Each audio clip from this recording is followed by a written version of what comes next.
नमस्कार दोस्तों, स्वागत है सभी का आपके अपने YouTube channel online study with DK. यहाँ पर आज हम देखने वाले हैं यूपीटेट एग्जाम 2026 के लिए हमारे बाल विकास एवं शिक्षा शास्त्र संबंधित टॉप 50 क्वेश्चन। और आज के जो क्वेश्चन होंगे वो यहाँ पर हमारे मुख्यतः 3 टॉपिक जो होंगे, जिसमें विकास के सिद्धांत, सामाजिक संज्ञानात्मक सिद्धांत और सूक्ष्म शिक्षा, इन तीनों ही टॉपिक से यहाँ पर 50 क्वेश्चन जो है वो हमें इसमें मिलने वाले हैं। तो आइए बिना देर किए वीडियो को स्टार्ट करते हैं। और ये प्रश्न आपकी आने वाले आपकी एग्जाम की तैयारी को और बेहतर बनेंगे, आपकी एग्जाम की तैयारी में ये सहायक निश्चित रूप से बनने वाले हैं। तो चलिए बिना देर किए वीडियो को स्टार्ट करते हैं और देखते हैं हमारे प्रश्नों को। और ऐसे प्रश्नों का पीडीएफ और ऐसे अनेक स्टडी मटेरियल को प्राप्त करने के लिए आप online study with DK Telegram group, साथ में व्हाट्सएप ग्रुप को ज्वाइन कर सकते हैं, जिनका लिंक आपको वीडियो के डिस्क्रिप्शन में मिल जाएगा। चलिए बढ़ते हैं अब हमारे प्रश्नों की ओर। देखिए फर्स्ट क्वेश्चन आता है और क्वेश्चन काफी महत्वपूर्ण है। हर बार ये प्रश्न आपको जरूर देखने को मिल जाएगा। क्रिया प्रसूत अनुबंधन सिद्धांत जो है, इसके प्रतिपादक कौन है? बहुत ही सरल सा प्रश्न है, कई बार ये टेट एग्जाम में पूछा गया प्रश्न है। यहां पर विकल्प आपके सामने है, पावलोव, कोहलर, थार्नडाइक या स्किनर। तो इनमें जो B.F. स्किनर हैं, इन्होंने सिद्धांत को विकसित किया था और साथ ही साथ ये जो सिद्धांत है ये पुनर्बलन द्वारा व्यवहार को इसमें नियंत्रित किया जाता है। तो यहां पर B.F. स्किनर होगा हमारा इसमें प्रश्न का उत्तर। आगे देखिए, सूझ या अंतर्दृष्टि द्वारा अधिगम पर जोर देने वाले गेस्टाल्ट मनोवैज्ञानिक कौन है? तो जो गेस्टाल्टवाद के समर्थक हैं, ऐसे मनोवैज्ञानिक जिन्होंने सूझ और अंतर्दृष्टि का सिद्धांत दिया, उसके द्वारा अधिगम पर जोर दिया, उसे यहां पर पहचानना है। थार्नडाइक, पियाजे, कोहलर या टालमैन। तो यहां पर जो कोहलर होंगे, ऑप्शन सी हमारा उत्तर होगा, जिन्होंने चिंपैंजी या सुल्तान, मतलब चिंपैंजी था पर उसका नाम था सुल्तान और उस पर उन्होंने प्रयोग किया था। और ये जो सिद्धांत है अपना अंतर्दृष्टि या सूझ का सिद्धांत, इसे सिद्ध किया था। तो यहां पर ऑप्शन सी जो होगा, कोहलर, हमारा उत्तर होगा। आगे देखिए, विकास के सिरापदोन्मुख सिद्धांत का क्या अर्थ होता है? तो बहुत ही महत्वपूर्ण प्रश्न जो अक्सर आपकी एग्जाम में पूछे जाते हैं। ऐसे ही प्रश्न आज के वीडियो में आपको देखने को मिलेंगे। तो विकास के सिरापदोन्मुख सिद्धांत का क्या अर्थ होता है? तो कहने का मतलब है यहाँ पर हमें मुख्य रूप से इस शब्द को समझना है, सिर से पैर की ओर। सिरापदोन्मुख मतलब सिर से पैर की ओर। और आप इस शब्द का मतलब समझते हैं तो आप इसका उत्तर आसानी से निकाल लेंगे। सिर से पैर की ओर का जो विकास होता है वही यहां पर विकास का सिरापदोन्मुख सिद्धांत का मतलब बनता है। तो सिर से पैर की ओर विकास, ये सिद्धांत हमें यही सिखाएगा कि विकास पहले सिर के क्षेत्र में होता है, फिर धीरे धीरे पैरों की ओर बढ़ता है। तो सी विकल्प इसमें हमारा उत्तर होगा। आगे देखिए, कौन सा विकास का सिद्धांत नहीं है? निरंतरता का, व्यक्तिगत भिन्नता का, असमरूपता का या फिर एकीकरण का। तो यहां पर हम कहेंगे असमरूपता का सिद्धांत जो है ये यहां पर नहीं होगा विकास के सिद्धांतों में शामिल। यहां पर विकास के सिद्धांतों में निरंतरता, व्यक्तिगत भिन्नता और एकीकरण जो है ये शामिल है। असमरूपता का सिद्धांत इसमें शामिल नहीं है। आगे देखिए, B.F. स्किनर के अनुसार बच्चों में भाषा का विकास किसका परिणाम है? सहज क्षमता का, अनुकरण और पुनर्बलन का, संज्ञानात्मक स्कीमा या परिपक्वता। तो यहां पर हम कहेंगे कि B.F. स्किनर के अनुसार बच्चों में भाषा का जो विकास होता है वो परिणाम होता है अनुकरण और पुनर्बलन का। विकल्प बी यहां पर हमारा उत्तर होगा। यहां पर क्योंकि बच्चे पहले भाषा का क्या करते हैं? अनुकरण करते हैं और सही बोलने पर उनको पुनर्बलन मिलता है। तो बी विकल्प यहां पर उत्तर होगा। कोहलर का अंतर्दृष्टि सिद्धांत अधिगम को किस रूप में मानता है? एक यांत्रिक प्रक्रिया समझता है, संज्ञानात्मक कार्यविधि समझता है, आकस्मिक घटना या केवल है अभ्यास? तो यहां पर बात की जाए कोहलर के अंतर्दृष्टि सिद्धांत की, तो ये यहां पर संज्ञानात्मक कार्यविधि अधिगम को मानता है। तो यहां पर संज्ञानात्मक कार्यविधि विकल्प बी यहां पर हमारा उत्तर होगा, क्योंकि जो सिद्धांत है कोहलर का अंतर्दृष्टि सिद्धांत ये मानता है कि अधिगम जो है वो हमारे मस्तिष्क में होने वाली एक विचार प्रक्रिया है, जो कि समस्या समाधान प्रक्रिया जो है उसको माना जाता है। तो ऑप्शन बी यहां पर उत्तर होगा। विकास की गति एक बच्चे से दूसरे बच्चे में भिन्न होती है, यह किस सिद्धांत को दर्शाता है? नाम से ही आप समझते हैं, एक से दूसरे से भिन्नता मतलब व्यक्तिगत भिन्नता का सिद्धांत ये यहां पर बन जाएगा, व्यक्तिगत भिन्नता का। और ये सिद्धांत हमें यही सिखाता है कि जब कोई भी दो व्यक्ति हैं उनमें विकास की जो गति है, उनका तरीका है, वो अलग अलग हो सकता है। तो विकल्प बी हमारे प्रश्न के अनुसार उत्तर है। किस अवस्था को मिथ्या परिपक्वता का काल जो है वो कहा जाता है? तो यहां पर मिथ्या परिपक्वता का काल शिशुअवस्था, बाल्यावस्था, किशोरावस्था, प्रौढ़ावस्था। तो देखिए, मिथ्या परिपक्वता मतलब एक तरीके से झूठी परिपक्वता। तो यहां पर जो बाल्यावस्था होगी, ऑप्शन बी, रास ने बाल्यावस्था को मिथ्या परिपक्वता का काल यहां पर कहा है। तो इस दौरान बच्चे क्या करते हैं, अपनी आयु से अधिक परिपक्व दिखने का प्रयास करते हैं, कोशिश करते हैं, इसी कारण से इसे मिथ्या परिपक्वता का काल कहा गया है। आगे देखिए, पुनर्बलन की अनुसूची का प्रयोग किस सिद्धांत में किया जाता है? तो यहां पर पुनर्बलन की अनुसूची का प्रयोग किस सिद्धांत में किया जाता है? शास्त्रीय अनुबंध, क्रिया प्रसूत, प्रयत्न और भूल, या सूझ का सिद्धांत? तो यहां पर बात की जाए क्रिया प्रसूत अनुबंधन, ऑप्शन जो बी होगा वो हमारा यहां पर होगा उत्तर। चलिए अभी प्रश्न है, बच्चे पहले पूरे हाथ का फिर उंगलियों का उपयोग सीखते हैं, यह क्या कहलाता है? तो देखिए, बच्चे पहले पूरे हाथ का फिर उंगली का उपयोग सीखते हैं और ये क्या कहलाएगा? तो इसे हम यहां पर समीप द्वयाभिमुख एकीकरण का सिद्धांत, सरापदोन्मुख या निरंतरता। तो यहां पर हम कहेंगे एकीकरण का सिद्धांत। एकीकरण का सिद्धांत हमें क्या बताता है? बच्चे पहले पूरे हाथ का उपयोग करता है ना, और फिर उसके भागों का उपयोग करता है, जैसे कि उंगली है, तो यह दोनों को एकीकृत करता है। तो यहां पर यह सिद्धांत एकीकरण का सिद्धांत कहलाएगा। आगे देखिए, लेव वाइगोत्स्की के अनुसार संज्ञानात्मक विकास का मुख्य आधार क्या है? तो यहां पर देखें तो लेव वाइगोत्स्की के अनुसार जो संज्ञानात्मक विकास है उसका आधार इन्होंने कैसे माना है? जैविक परिपक्वता, स्कीमा का निर्माण, सामाजिक अंतरक्रिया, संस्कृति, मूर्त अनुभव। तो सामाजिक अंतरक्रिया और संस्कृति जो है इसी को यहां पर लेव वाइगोत्स्की ने माना है। तो विकल्प सी यहां पर होगा प्रश्न का सही उत्तर। आगे लेते हैं, समीपस्थ विकास का क्षेत्र जिसे ZPD किस मनोवैज्ञानिक के द्वारा यहां पर दिया गया है? बहुत अच्छा प्रश्न, हर बार ये प्रश्न देखने को मिलेगा। जीन पियाजे, लेव वाइगोत्स्की, हार्वर्ड गार्डनर या लॉरेंस कोलबर्ग? यहां पर प्रश्न के लिए हम लेंगे ZPD दिया गया है लेव वाइगोत्स्की के द्वारा, और जो कि होगा यहां पर विकल्प बी के रूप में। चलिए आगे देखिए, अगला प्रश्न आता है, MKO का पूर्ण रूप क्या होगा? तो MKO का पूर्ण रूप मॉरल नॉलेज ऑब्जेक्ट या manual keeping order, more knowledgeable other, multiple knowledge option. तो देखिए, MKO का पूर्ण रूप होता है मोर नॉलेज अदर, यानी कि सीखने वाले से अधिक ज्ञान या कौशल रखने वाला व्यक्ति या संसाधन, उसे हम MKO कह सकते हैं। तो यहां पर होगा मोर नॉलेज अदर। तो ऑप्शन सी यहां पर उत्तर होगा। इसकी फोल्डिंग क्या है? इसकी फोल्डिंग की बात की जाए तो यहां पर है कठोर दंड, अस्थायी सहायता, स्थायी शिक्षण विधि, परीक्षा का दबाव। तो इसकी फोल्डिंग जिसे पाड़ या ढांचा भी कहा जाता है, ये अस्थायी सहायता होती है जो विद्यार्थी को शिक्षण के दौरान अधिगम में कुछ कठिनाइयां होने पर उसे सपोर्ट दिया जाता है, उसे अस्थायी सहायता, इसके फोल्डिंग कहा जाता है।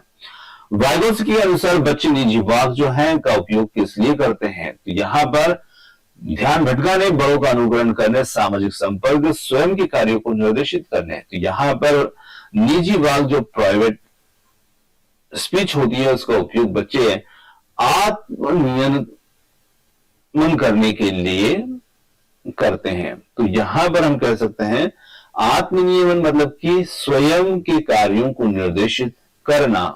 यहां पर विकल्प जो डी होगा वो हमारा उत्तर होगा। बहुबुद्धि सिद्धांत की प्रतिपादक यहां पर कौन है? तो बहुबुद्धि सिद्धांत काफी प्रसिद्ध सिद्धांत है और इस सिद्धांत को जो देने वाले हैं वो यहां पर जीन पियाजे, Howard Gardner, Thorndike, Alfred Binet. इनमें से हार्वर्ड गार्डनर जो है इन्होंने बहुबुद्धि सिद्धांत का प्रतिपादन यहां पर दिया है। तो ऑप्शन बी यहां पर हमारा उत्तर होगा। और गार्डनर का तर्क था यहां पर मतलब कि बुद्धि जो होती है वो केवल एक नहीं है, एक इकाई नहीं है, बल्कि कई विशिष्ट प्रकारों जैसे भाषाई, तार्किक, स्थानिक आदि में मौजूद होती है। तो यहां पर बहुबुद्धि सिद्धांत के प्रतिपादक हमारे लिए विकल्प बी। गार्डनर के अनुसार कवि या लेखक में किस प्रकार की बुद्धि होती है? कवि या लेखक में बुद्धि स्थानिक, तार्किक, गणितीय, भाषाई या शारीरिक, गतिशील। तो निश्चित रूप से कवि या लेखक होंगे, इनमें भाषाई बुद्धि जो होती है वो प्रमुख होती है विकल्प सी के साथ में। यानी कि भाषा बुद्धि का मतलब क्या होगा? शब्दों के प्रभावी उपयोग और भाषा की संरचना को समझने की क्षमता होती है। आगे देखिए, एक व्यक्ति जो अपनी भावनाओं और प्रेरणाओं को बेहतर ढंग से समझता है उसमें कौन सी बुद्धि जो होती है वो प्रमुखता होती है? अंतर्व्यक्तित्व, प्रकृतिवादी, अंतर्व्यक्तित्व या संगीत के। तो यहां पर देखिए जो अपनी भावनाओं, प्रेरणाओं को बेहतर ढंग से समझता है उसकी जो बुद्धि होती है वो यहां पर होती है अंतः व्यक्तित्व, इंट्रापर्सनल। ऑप्शन सी जो होगा वो यहां पर उत्तर होगा। अंतः व्यक्तित्व बुद्धि जो होती है स्वयं की जो भावना, उनके लक्ष्य, उनकी क्षमताओं की गहरी समझ से संबंधित होती है, विकल्प सी के साथ है। आगे देखिए, गार्डनर के अनुसार एक अच्छा नर्तक किस बुद्धि में उच्च स्कोर करेगा? अब देखिए यहां पर जो नर्तक है वो निश्चित रूप से किसमें यहां पर, तो नर्तक सबसे ज्यादा किस चीज का उपयोग करता है? स्थानिक, अंतर्व्यक्तित्व, शारीरिक, गतिशील, तार्किक, गणितीय। तो शारीरिक गतिशील जो होगा उसमें ये उच्च स्कोर यहां पर करेगा। तो विकल्प सी हमारा उत्तर।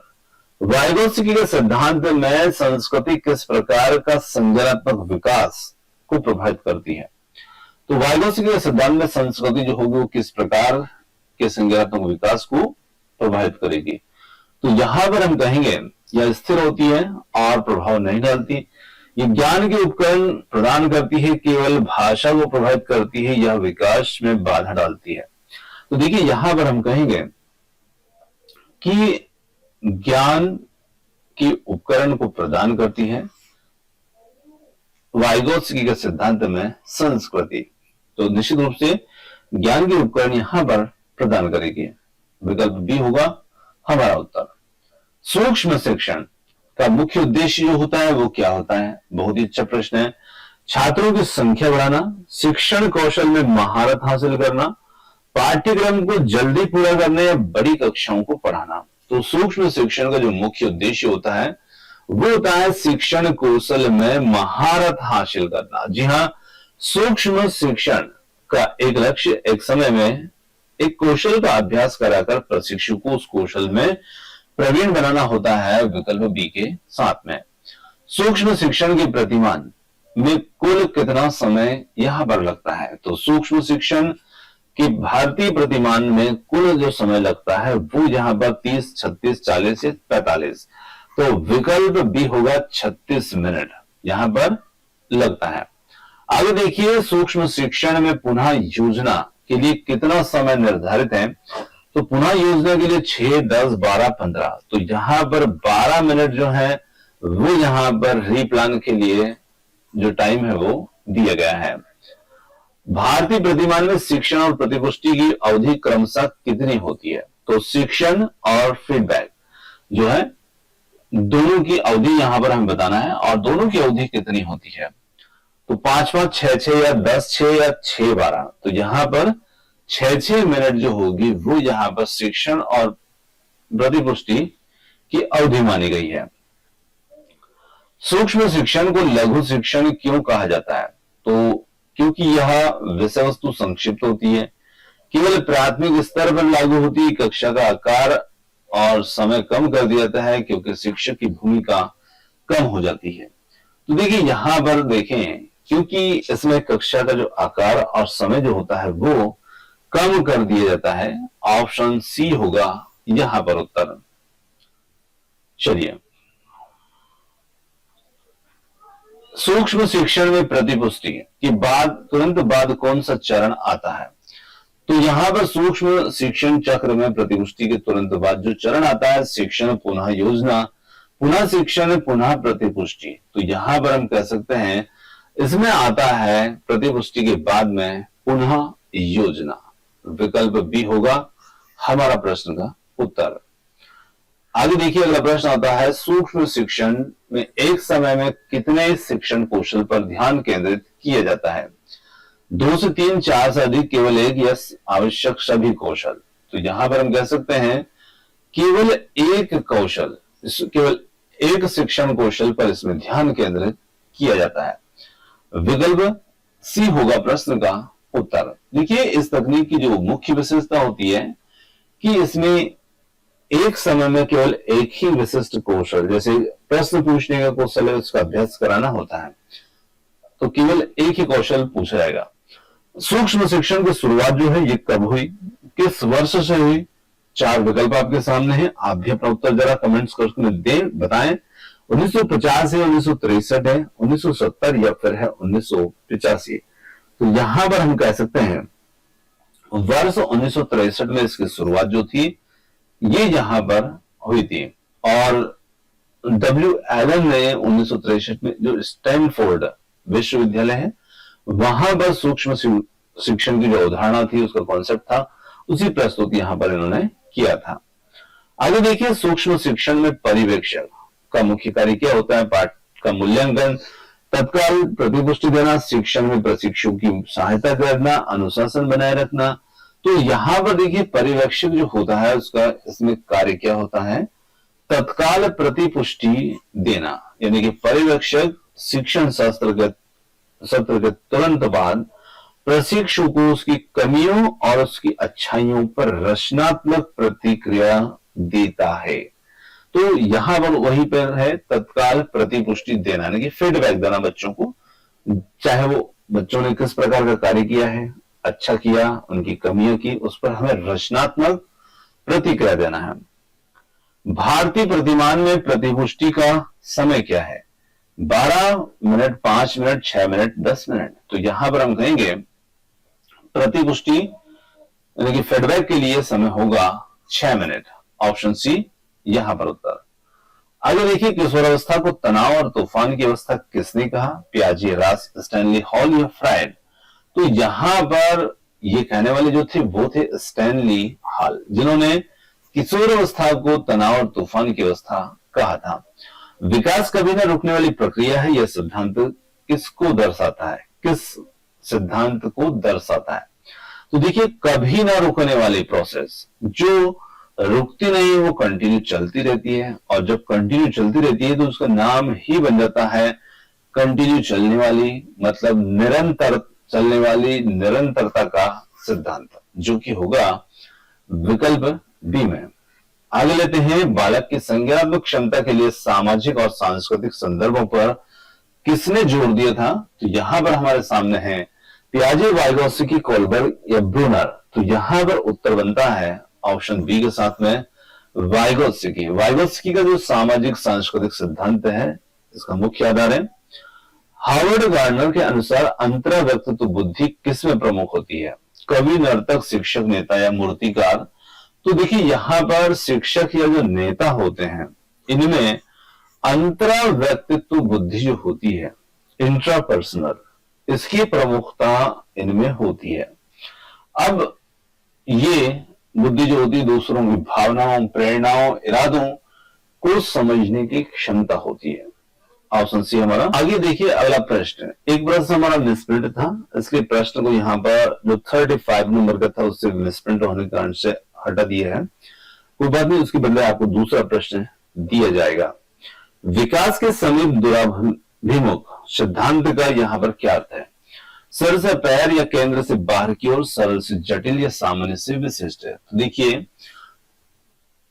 यहां पर समीप दूराभिमुख, इसका तात्पर्य होगा केंद्र से बाहर की ओर। विकल्प बी जो होगा, इस सिद्धांत के अनुसार विकास जो होता है रीढ़ की हड्डी से शुरू होकर हाथ पैरों की ओर होता है। सीखने के सूझ सिद्धांत में किस पर जोर दिया? उद्दीपन, अभ्यास, प्रत्यक्षीकरण या अनुबंधन। तो यहां पर सूझ और अंतर्दृष्टि का जो सिद्धांत है वो यहां पर प्रत्यक्षीकरण, ऑप्शन सी उत्तर होगा। यानी कि जब हमारे सामने सूझ या अंतर्दृष्टि का सिद्धांत होता है, अचानक समस्या को एक समग्र रूप में देखना और उसका समाधान खोजना है, ऑप्शन सी सीखने का सूझ का सिद्धांत। माइक्रो टीचिंग में शिक्षण चरण के लिए कितना समय निर्धारित होता है? तो यहां पर बात की जाए 5, 6, 12 या 10 मिनट, तो इसमें होगा 6 मिनट। ऑप्शन सी बी हमारा इसमें उत्तर होगा। आगे देखिए, स्किनर के अनुसार सीखने में सबसे आवश्यक तत्व क्या होता है? अभ्यास, उद्दीपक, पुनर्बलन या अंतर्दृष्टि। तो देखिए, स्किनर के अनुसार सीखने में सबसे आवश्यक तत्व जो होता है वो होता है पुनर्बलन। ऑप्शन सी यहां पर हमारा उत्तर होगा और स्किनर के अनुसार सी विकल्प उत्तर होगा। कौन सी बुद्धि अमूर्त चिंतन और समस्याओं को हल करने की क्षमता से संबंधित है?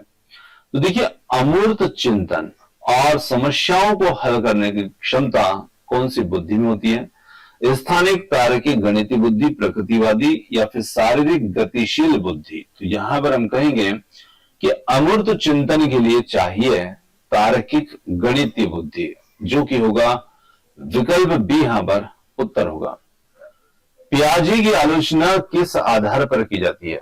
उन्होंने नैतिक विकास पर जोर नहीं दिया या सामाजिक विकास और सांस्कृतिक कारकों को नजरअंदाज किया? उन्होंने बच्चों को छोटा वैज्ञानिक नहीं माना, उन्होंने केवल एक ही अवस्था को महत्व दिया। तो पियाजे की जो आलोचना है वो यहां पर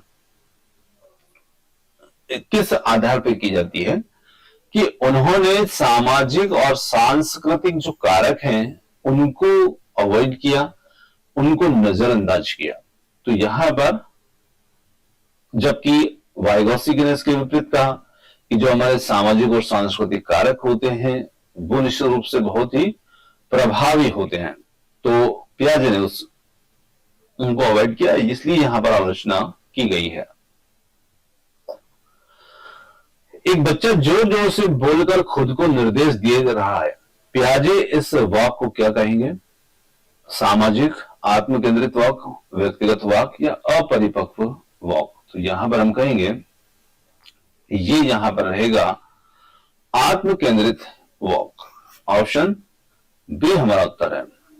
सूक्ष्म शिक्षण का कौन सा सिद्धांत बताता है एक बार में एक ही कौशल का अभ्यास किया जाना चाहिए? तो नियंत्रण, एक कौशल पर ध्यान केंद्रित करने का सिद्धांत, तत्काल प्रतिपुष्टि का सिद्धांत, सीमित समय का सिद्धांत। तो यहां पर हम कह सकते हैं कि सूक्ष्म शिक्षण का सिद्धांत जो एक बार में एक ही कौशल का अभ्यास करना चाहिए वो होता है एक कौशल पर ध्यान केंद्रित करने का सिद्धांत। ऑप्शन जो बी होगा यहां पर उत्तर होगा। विकास की दिशा का कौन सा सिद्धांत बताता है कि पहले रीढ़ की हड्डी फिर हाथ पांव विकसित होते हैं? और इसको हम देख चुके हैं। तो ये होता है समीप दूराभिमुख, यानी कि केंद्र से परिधि की ओर। तो बी विकल्प जो होगा वो यहां पर हमारा प्रश्न का उत्तर होगा। आगे देखिए, गार्डनर के अनुसार प्रकृतिवादी बुद्धि वाला व्यक्ति क्या करने में अच्छा होता है? तो यहां पर तर्क करना, पेड़ पौधों और जानवरों को पहचानना, स्वयं को समझना, संगीत बनाना। तो यहां पर हम कह सकते हैं कि गार्डनर के अनुसार प्रकृतिवादी जो बुद्धि होती है वो व्यक्ति यहां पर क्या बेहतर करेगा, क्या अच्छा कर पाएगा? तो यहां पर हम कहेंगे पेड़ पौधों और जानवरों को पहचानना, ये काम वो व्यक्ति बहुत अच्छा करेगा जिसकी बुद्धि प्रकृतिवादी बुद्धि होती है। Option B. MQ, जिसे हम मोर नॉलेज अदर, किस तरह से बच्चे की मदद करता है? केवल परीक्षा लेकर, स्थायी रूप से कार्य करके, इसकी फोल्डिंग के माध्यम से या दंड देकर? तो यहां पर हम कहेंगे कि ये इसके फोल्डिंग के माध्यम से बच्चों की मदद करता है। विकल्प सी के साथ में। आगे लेते हैं, विकास वर्तुलाकार होता है का क्या अर्थ है? विकास सीधी रेखा में चलता है, विकास कभी रुकता नहीं, विकास एक निश्चित समय के बाद पीछे मुड़ता है, विकास केवल मात्रात्मक होता है। तो देखिए यहां पर कहेंगे कि विकास वर्तुलाकार होता है का मतलब का तात्पर्य यहां पर क्या होगा? तो वो रहेगा विकास एक निश्चित समय के बाद पीछे मुड़ता है। तो ऑप्शन सी हमारा यहां पर उत्तर होगा। अब देखिए इसका अर्थ क्या होता है कि विकास आगे बढ़ता है लेकिन कुछ समय के लिए पीछे मुड़कर अपनी जो पिछली प्रगति होती है उसको मजबूत करता है। Option C. सूक्ष्म शिक्षण में पुनः शिक्षण की क्या आवश्यकता होती है? समय को पूरा करना, सुधारी हुई योजना का अभ्यास करने के लिए, पर्यवेक्षक को संतुष्ट करना, छात्रों को दोहराने के लिए। तो देखिए यहां पर हम कहेंगे तो हमारी जो सुधारी हुई योजना है उसका अभ्यास करने के लिए पुनः शिक्षण की आवश्यकता होती है।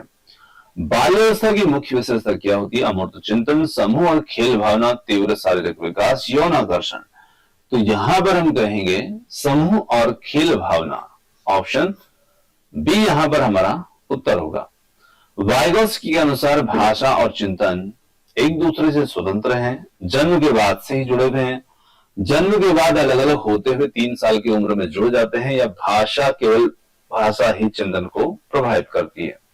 तो यहां पर हम कहेंगे कि वाइगोत्स्की के अनुसार भाषा और चिंतन जो होते हैं वो जन्म के बाद अलग अलग होते हैं और 3 साल की उम्र में जुड़ जाते हैं।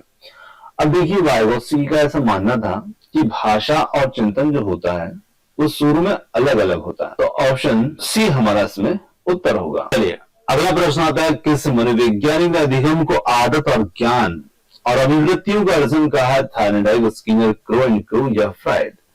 तो यहां पर जिस मनोवैज्ञानिक ने अधिगम को आदत, ज्ञान और अभिवृत्ति का अर्जन कहा है वो Thorndike, Skinner, Crow and Crow या फ्राइड। इनमें से हमारा सही उत्तर बनेगा वो बनेगा क्रो एंड क्रो।